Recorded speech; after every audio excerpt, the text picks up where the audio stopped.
Exactly, not control. And you know Tobia, right, Simon? Yes. Yeah. So Tobia is one of these like online Magic players coming from the arena era of online Magic. Has been playing in the set championships that we saw during the COVID era.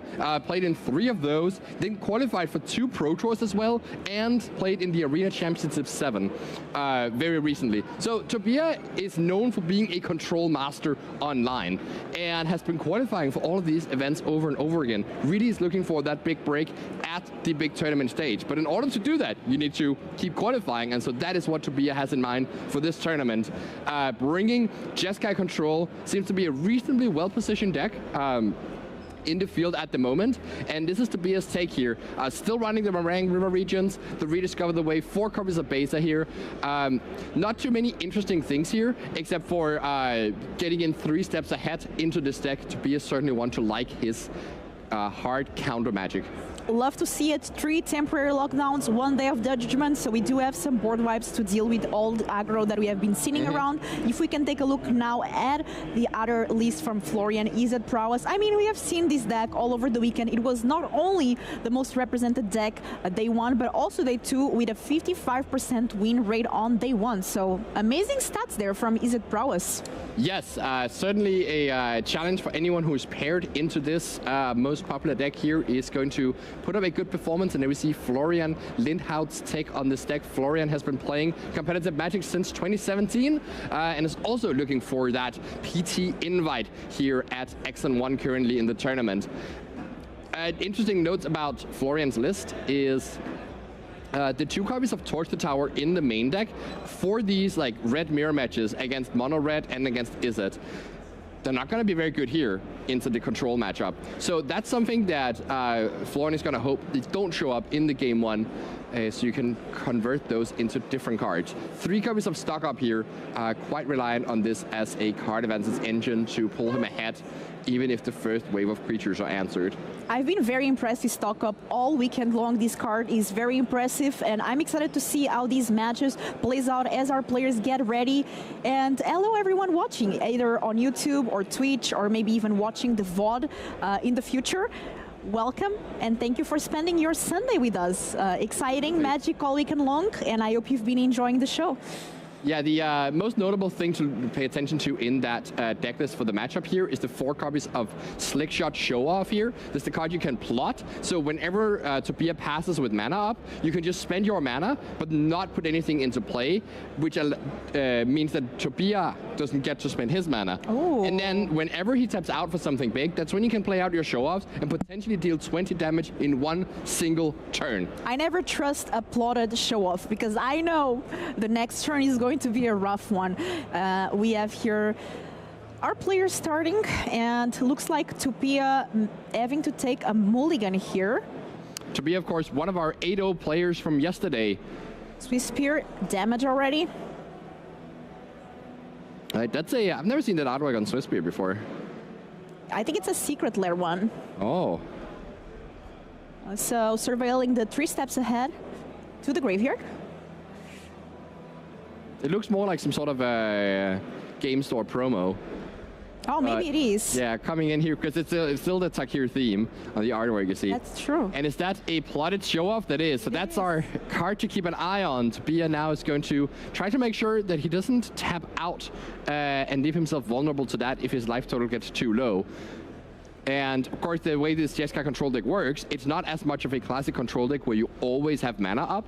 You're going to need to tap out at some point to deploy, for instance, your card advantage spells or your sweepers. But Florian just goes ahead right now and plays out this Slickshot Show-Off. I wonder if that means that there's Spell Pierce in Florian's hand here, as he takes 1 damage from the Shivan Reef.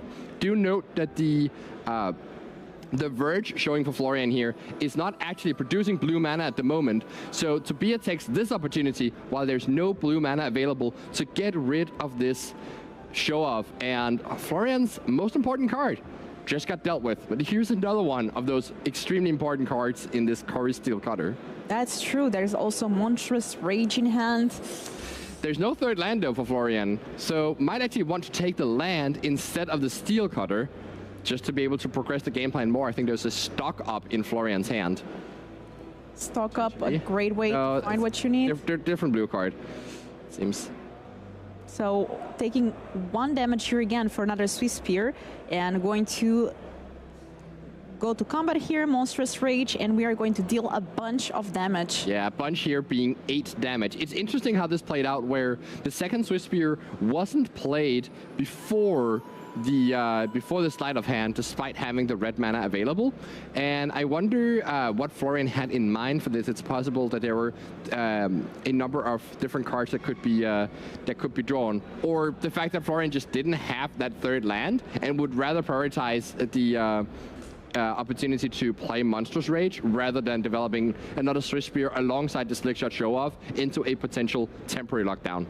And looks like Tobia going down to 13 points of life. This deck does have ways to gain life. Yeah, the Lightning Helix putting him back up to 22 and then taking 9 damage? I guess it must be then. Put to 21, I believe. Ah, okay, sure.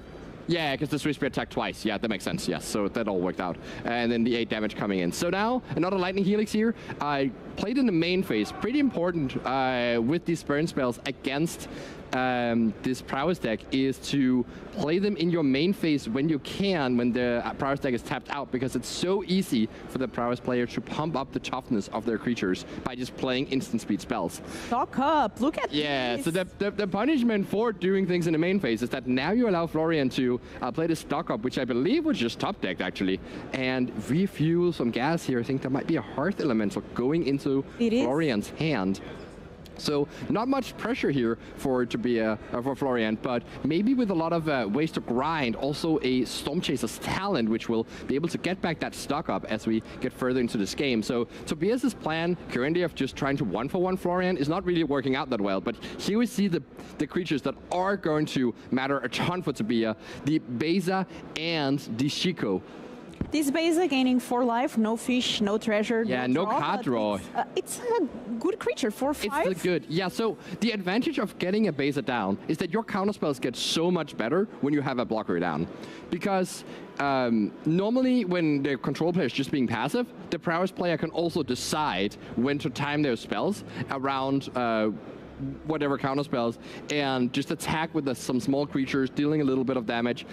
Like, essentially, the Prowess player gets to have control of the game if the control player is just playing passive. Having a Beza in play all of a sudden means that the Prowess player has to actively act first in order to break through this 4/5, and that's when the control cards get much more effective. Absolutely, Simon, and we see there that Swiss Spear attacking. It's a 2/3 right now, but it can grow to like larger than Beza if it is blocked. And Tobia knows this, did the math on how much damage Monstrous Rage is, and this Swiss Spear is now coming in for 6. I say 6/5, I believe. So yeah, that if the Beza had blocked, that would have been eaten, but that did not happen. And Tobia back down to 12. A lot of damage coming through every turn. This deck is very aggressive and showing why it did so well. Now there's a land, unfortunately it's tapped, so no Shiko yet. No, but that's okay, because you can keep up your counter magic this turn. And now we have the scenario that I described earlier, where Florian can't really do anything proactive. He can't just like attack with his creatures and then not play any spells into the counter magic, because the Beza is standing in the way of that. If Florian wants to break through, he has to proactively play spells here. And he is able to play this Stormchaser's Talent, which Tobia might just let resolve. And then if he goes for the Hearth Elemental, Tobia has the counterspell. So instead we see this attack here, and this allows Florian to burst lightning to get rid of the Beza. So Tobia just goes ahead and blocks the auto token. And if Florian just goes for this burst lightning right now, which he's kind of priced into doing, that's when you see the counter spells completely shine, essentially dealing with 2 cards from Florian at once. And looks like that's going to happen. Or Tobia might just let this resolve. Interesting. So this is the patience of a control player, figuring out that if there actually is a Monstrous Rage, a second Rage in Florian's hand here, or a third one I guess it would be, then you get completely blown out if you counter this Burst Lightning. So instead just being happy to trade off with this auto token and keep up your counter magic. Showing off the control mage. And now Chico into... Lightning Helix also hitting the other token. Can't go for the Swiss Spear here, even though it's just a 2-3, because if Florian had an Opt or even a Monstrous Rage, you would get completely blown out by that. Playing around everything, Chico also 4-5, so a big creature with Vigilance. But this is giving Florian the opening to resolve that draw 2 spell of the Hearth Elemental. Yeah, no discard because there's no cards, so let's just draw 2 for free. And that is also pretty discounted because there's quite a bit of instants and sorceries in the graveyard. The way Florian tapped here. Oh, actually, no, there's a mountain, so the Verge is tapping for blue mana at the moment. So this is all good. And actually, the Swiss Spear is going to be a 5-power creature, so it can attack straight through the Chico if you play out the Sleight of Hand and this 3rd copy of Stormchaser's Talent. And now that Florian is hitting land drops, these talents are starting to be a problem for Tobia, who needs to find some sort of way to get rid of them, probably in the form of Temporary Lockdown. Temporary Lockdown would be brutal here for Florian. So there's the 3rd talent attacking there with the Swiss Spear. Putting Tobia down to 6 life. Florian kind of out of gas though, but can just get back a Monstrous Rage from the graveyard for next turn if he so wants to. So we do have stock cap in hand, so we might try to find something like that Temporary Lockdown, attacking first with that Vigilance 4-5. If we actually are also at a position where if Tobia wants to, can use this 3 steps ahead to counter a spell and then copy Chico, getting back a Lightning Strike. Or you can just copy it right now.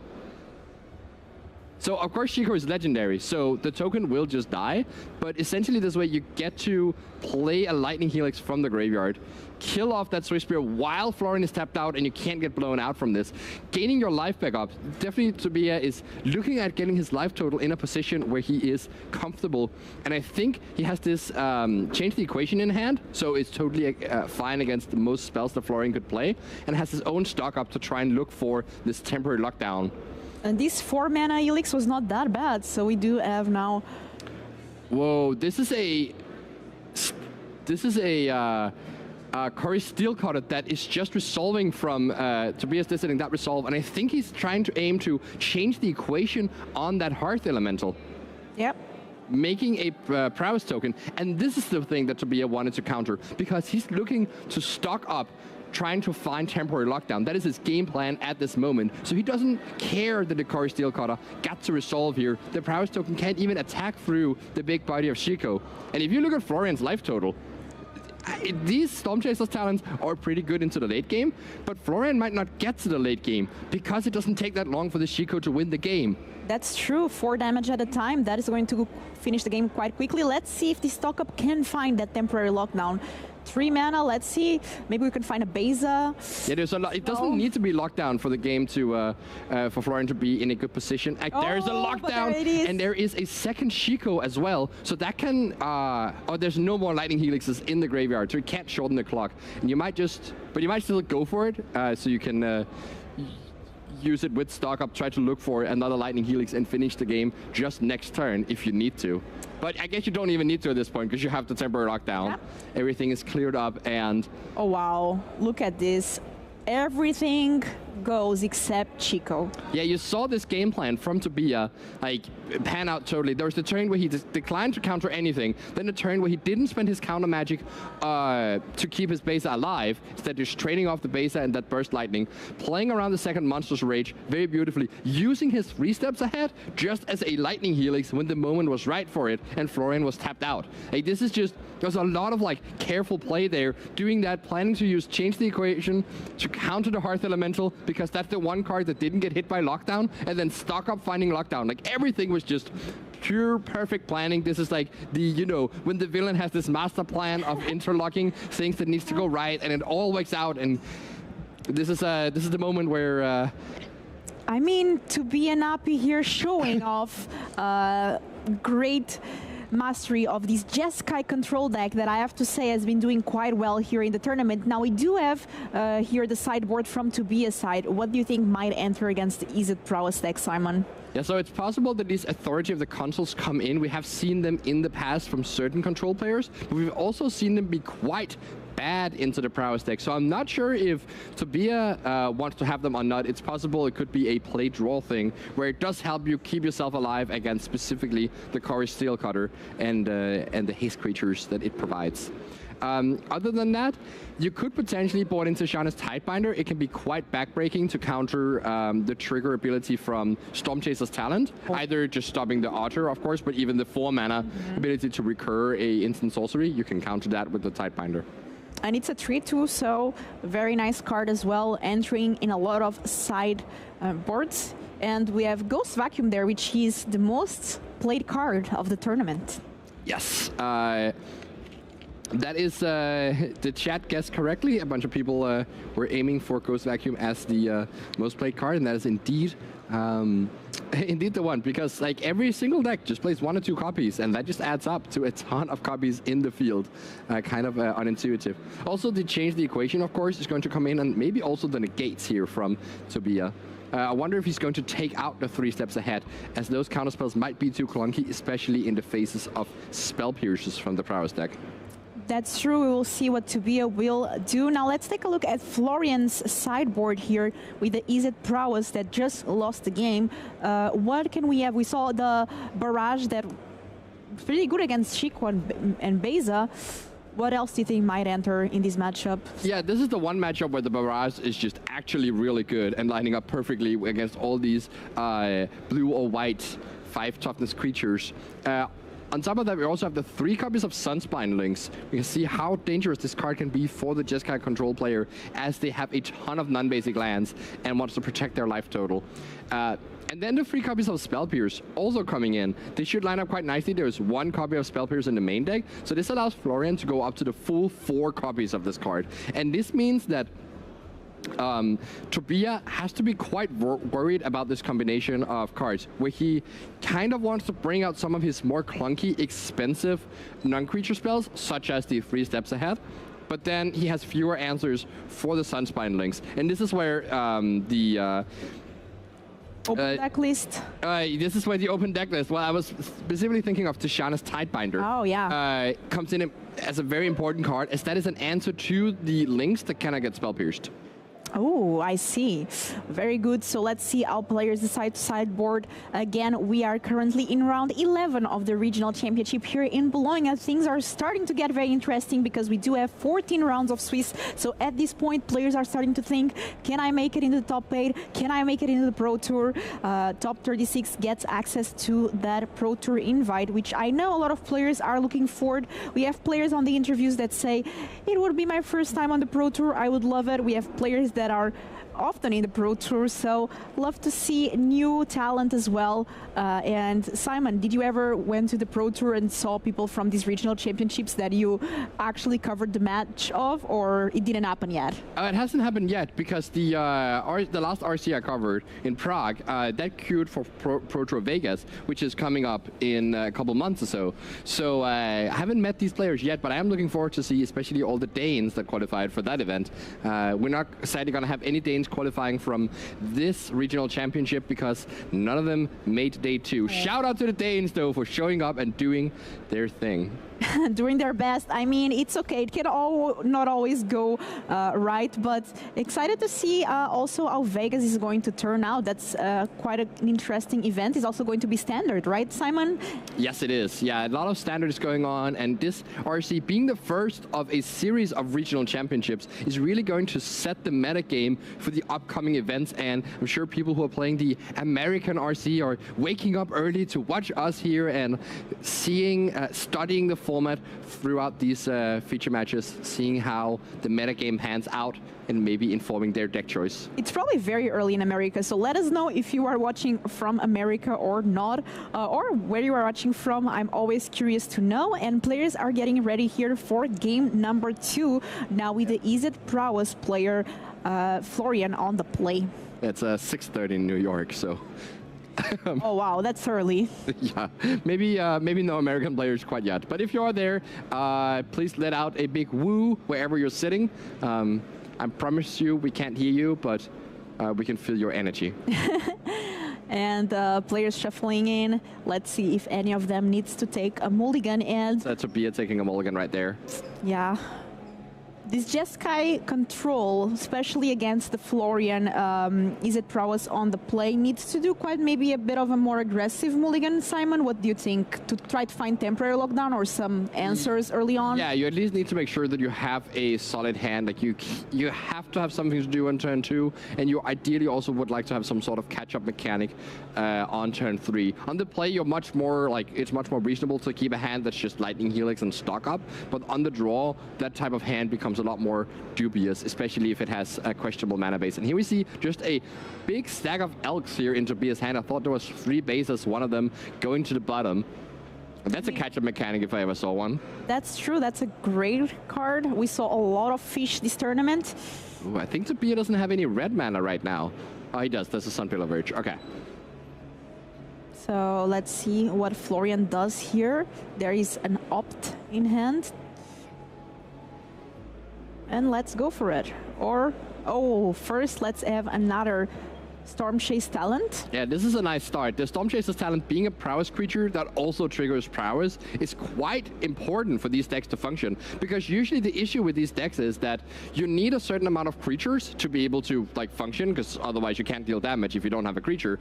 But then the issue is that if you have too many creatures, well, they don't trigger each other, and you just end up with a bunch of 1/1s. But having Cory Steelcutter and Storm Chaser's talent as your prowess creatures that also trigger prowess themselves is absolutely massive for why this deck is doing so well into the metagame at the moment. I love to see these new cards making an impact. Now Sleight of Hand, taking damage here, and this deck does have quite a bit of pain lands. Big choice there. Do you take the Spell Pierce or the other Spell Pierce? Florian says, I'm just going to pick one of these. I don't know what to do. I think he made the wrong choice, to be honest, Simon. No, I think that was the exact right choice. And actually, Florian, I think, is pretty disappointed to hit the Spell Pierce here, because there's no blue mana, no third land. Could use that Burst Lightning just to point at Tobias' face for essentially 4 more damage, but not very impressive here. And here's the temporary lockdown. Wow, so bye-bye. Look at how Tobias is sequencing his lands, by the way, making sure to play out the basic before the non-basic land, even though he doesn't represent red mana at the moment, just preserving his life total against the future Sunspine links, possibly. 2 mana, the Cory Steelcutter makes an appearance. 1 mana, we have the opt, so let's make a little monk and attach it to the Cory Steelcutter.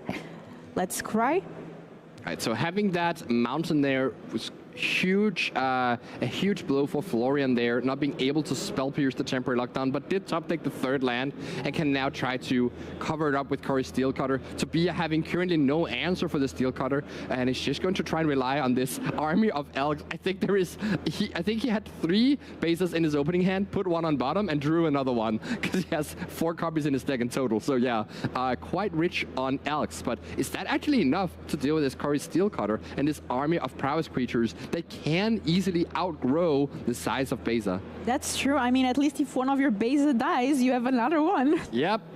I wonder if Tobias is going to be much more proactive about just chucking this in front of a creature, even if it risks dying to a Monstrous Rage, just because of this precise interaction. I think he might be. We saw him last game be very careful about getting blown out by Monstrous Rage with his Beza, but I think his play pattern is going to become quite different for this game.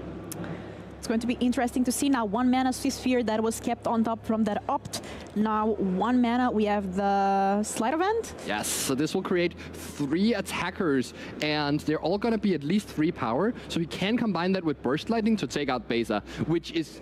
It's going to feel like a bit of a win for Florian if that happens. He's looking for a 4th land so he can also keep up Spell Pierce here, ideally, and he did find that.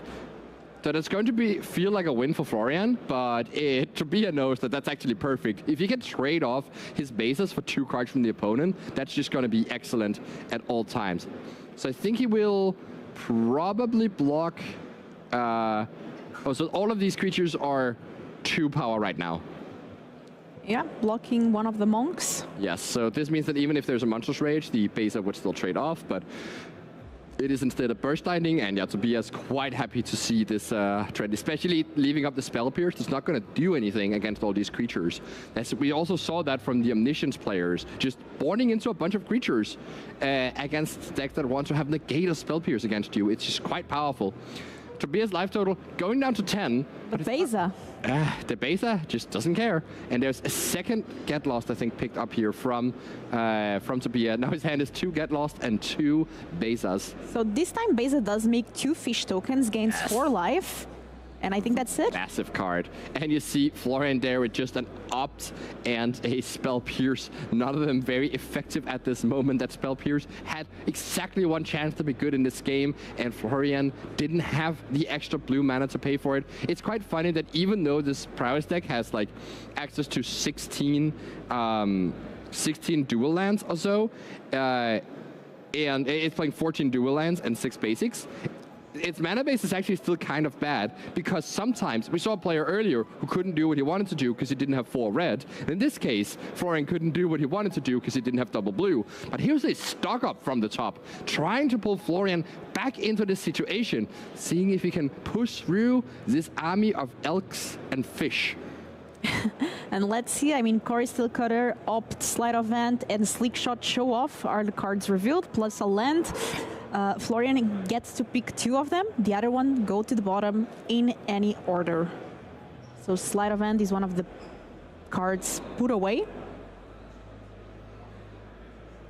It's a niche fish, of course. It's a cod and a bass.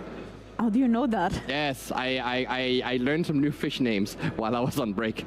And so I was ready to cover more Beza action. Oh my god. So that's the second Core Steel Cutter picked up from Florian, and it might actually be the tools he needs to create an army that is wide enough to get around this Beza. At the moment, these creatures can't quite attack. He hasn't found a Monstrous Rage yet. He can pick up this Shivan Reef and represent either another Spell Pierce or another Opt here. So these creatures are going to be able to attack as 4 power each. I wonder if Florian is happy enough with that situation. Maybe banking on Tobia wanting to not block with the Beza to play around Monstrous Rage. Oh, but you didn't even pick the land there. Yeah, okay, that's fair. Just picked a Slick Shot Show Off to set up for later. Florian trying to win in the air here. And now Tobia is happy to just pass the turn when his 2 copies of Get Lost in hand. Yeah, I mean... Oh, and it changed the equation. Change the equation, Get Lost, and Beza. Oh, this Lethal Mantic Barrage is nice for Florian. It's not going to be as nice as he thinks it is because of that 3rd Beza looming. But yeah, this is this Core Steel Cutter is going to warrant a counterspell, change the equation showing up at the exact right time to stop the second Steel Cutter. Because this is a way where Florian could go quite wide around what Tobia is doing in a couple of turns. Things could get dicey, so that is countered. Now, now 1 more mana. Opportunity to do Lethal Mantic Barrage here, generating another Monk token here. And this is a big attack that Tobia can't actually defend himself from, because the fishes are just not very impressive. This is a 2/2 Monk coming in with the Steel Cutter, and then the other Prowess creatures are 3 power each. So you could potentially line up 2 fish against the Steel Cutter Monk. I think that might be what he's trying to do. Or you could also just do this to save some life points. Yeah, probably using Get Lost potentially. I wonder, I think he's not going to try to use Get Lost unless he's prompted, which is why I actually really would have loved to see the 2 fish block the Monk token, because that way you get around Spell Pierce. But it's possible he's just going to use the Get Lost at end of turn. Yeah, this makes a lot of sense. You use the Get Lost now, and expecting it to get Spell Pierced anyways, you don't want to cast it before damage, because then the Spell Pierce will be another Prowess trigger. That's true. And you also open up the opportunity for Florian to play Monstrous Rage. So instead, as a control player, it's often better to just take the damage and then play your removal spells at end of turn. Great lesson, Simon, for everyone watching. Now Florian has to think, is it even worth it to Spell Pierce this one now? And says, no, I think I can get a better Spell Pierce later. That's quite a dicey decision against a control player who's going to be hyper aware of what's going on. But I wonder if this is expecting a Shiko to come down and using the Spell Pierce to counter whatever Shiko brings back. But here's another land from Tobia, allowing him to play Beza and still keep up that last Get Lost here. So that basically... Even drawing a card, and that's a Shiko. Wow, that's a good draw. Wow, okay, 2 fish are coming in. That's a mackerel and a whale. Clownfish. A clownfish. A clownfish, yes, yes, from Finding Nemo. Yay. Okay, it's a mackerel and a clownfish. Okay, so we are plotting here the slick shot show off. Right, and this is an into the flood maw. I wonder if you just do this to bounce the Beza, and you can actually attack for so much damage, and then use the spell pierce on that get lost. I love that. I think this is not in. I think this is too much damage for Tobias to survive. It might be. So let's see. That also making another monk. Exactly, oh my yeah. God, how big so are all of those these, monks? well, not that big. They're all 2/2s. Okay. But the opt could potentially do more damage here. So it's actually not that much damage. This is an attack for 11, and if Tobias doesn't spring the get lost immediately, then. So if Tobias goes for Get Lost right now, then you can Spell Pierce, and that's a lot more damage being generated. Or Tobias could just try and go for double blocking one of these monks. It seems like it's just 1 fish on each monk here, letting Florian go for the opt now to deal more damage, and this allows Tobias to go for the Get Lost. I think this makes sense from Florian's perspective, but it does mean that actually not that much more damage is dealt. It's actually less damage than it was before. I think a Lynx was the top. Oh, okay, so the damage you deal here actually quite important. This is going to be 6 damage coming through with these monks after the slick shot show off, which is a 5/2, is getting hit by the Get Lost. Which I assume is what's going to happen. I don't know if Tobias has any other plans with this Get Lost. Yeah, Get Lost there on the slick shot. So 6 damage. Putting Tobias down to 7. And I can see why you can't double block a monk here, because if Florian does go for this play, you can't Get Lost the monk that is being double blocked. You have to do that on the slick shot to not die. So yeah, this makes a lot of sense from Florian. Now draws another land. Can either go Shiko or Beza for the, 4th time this game? Yeah, Beza draws a card, still gains 4 life, gains 2 fish. What an impressive card, honestly. Making it quite... What are these fish, Simon? That's a knockdown! Oh, wow. What? What an incredible top deck. Of course, these fish, I don't have to name them because they're going away. But it's a... But it is a sardine and I guess another sardine because they always travel in packs. But they are gone. And that was a great top deck there for Tobias from that Beza, rewarding playing the Beza instead of Shiko. And now we do have Florian with access to the links, which is going to be quite a bit of damage. Yeah, can you imagine like the links that says you can't gain life, how impactful that would have been with these bases coming down, gaining 16 life combined. That's true, base already won 16 life, that's crazy.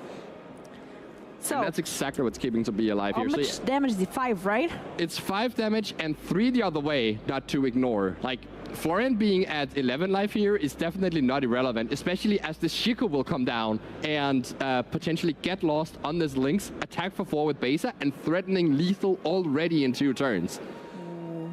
Okay. And Tobias is thinking, is there actually a big reason for me to play this safely? Should I play my Shiko to get a stock up or just clear off these links? What are the game plans here? Do I get punished if I just make this play? But it does play around Spell Pierce right now. It does have 7 lands, actually 8 lands right now. So might just go for a stock up. No. Going to push damage here. Asking Florian, I think you have a Spell Pierce in hand. You have represented it this entire game. If you have Spell Pierce in hand, I dare you to top deck something relevant. That's the Spell Pierce, remember, that Florian kept in hand earlier, allowing his Monastery Swift Spear to die. He had a plan for it, but Tobias also had a plan for making that card useless. And let's see if he can top deck anything that keeps him alive. It's another land, and that is 8 damage represented from the control deck. Wow. It only took 4 bases to control the game here for Tobias, pushing him up to 10-1, and that should be, as well, most likely a PT invite, another one for Tobia here. What a game. Congratulations here to Tobia with Jeskai Control winning this game here in round 11. So what a great spot for Tobia to be in after 11 rounds of Magic. Simon, I see that you chose Jeskai Control as your deck for the weekend, and Tobia is not letting you down.